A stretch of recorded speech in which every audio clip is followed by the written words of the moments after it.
Welcome back. It was once assumed that meat was something that simply sold itself. But no one ever told that to Sam Kekovich. Since 2005, he's been the Lambassador for Meat and Livestock Australia, and his annual Buy Lamb commercials have become an Australia Day institution. Sally Obermeter spoke to Sam to find out what's all the fuss about lamb. Hot job! Hot job!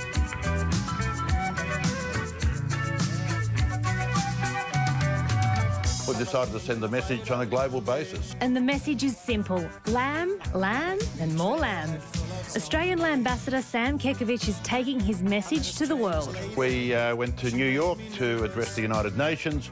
We went to the West Coast as well, and we sold our message to all the people in Los Angeles. And I met with Donald Trump, the Donald Trump. What should I refer to you as, Mr. Trump or Donald? Sam, whatever makes you comfortable, but Donald would be fine. Tell me a bit about Donald Trump. I mean, you met him. What advice did he give you? Look, Donald Trump was just an outstanding guy, and I needed someone who possessed those, and as you're totally familiar, no doubt, his entrepreneurial skills, particularly when you're dealing with the United Nations. Is he a big lamb eater? He is a lamb eater. OK, so Trump's a lamb man, but what did the people on the street think? When we handed them a lamb chop and a lamb cutlet, let me tell you, they ogled. They were stunned. They wanted to know what it was. They couldn't get enough of it.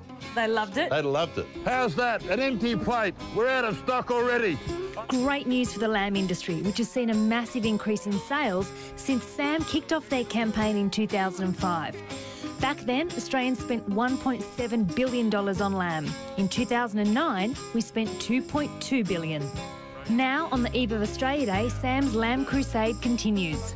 My fellow Australians, as Lambassador of our great nation, I've been urging the rest of the world to follow our example and eat lamb on International Australia Day.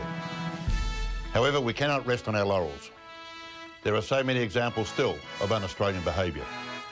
For argument's sake, one of our great national icons has been smeared, Vegemite, by being named iSnack 2.0. In fact, more appropriately, the marketing department should have been called iSack. And Kyle Sandilands, our shock jock, would have been far better off putting a lamb chop in his mouth instead of his foot.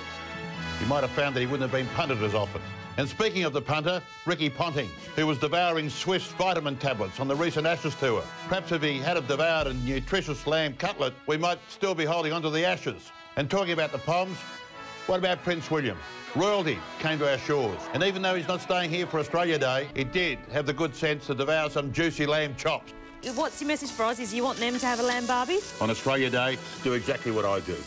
My fellow Australians, light up the barbie, get it sizzling hot, load it up with lamb chops, and celebrate living in the best country on the planet. Forget about the conflicts and the prejudices.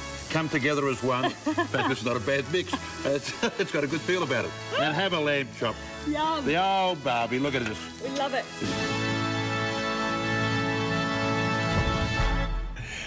And I can tell you, whatever Sam's doing is working. We're the biggest consumers of lamb in the world. We eat about 10 times as much per person as those in Asia. Is there anything better than a lamb chop? We'll take a break. Be back soon.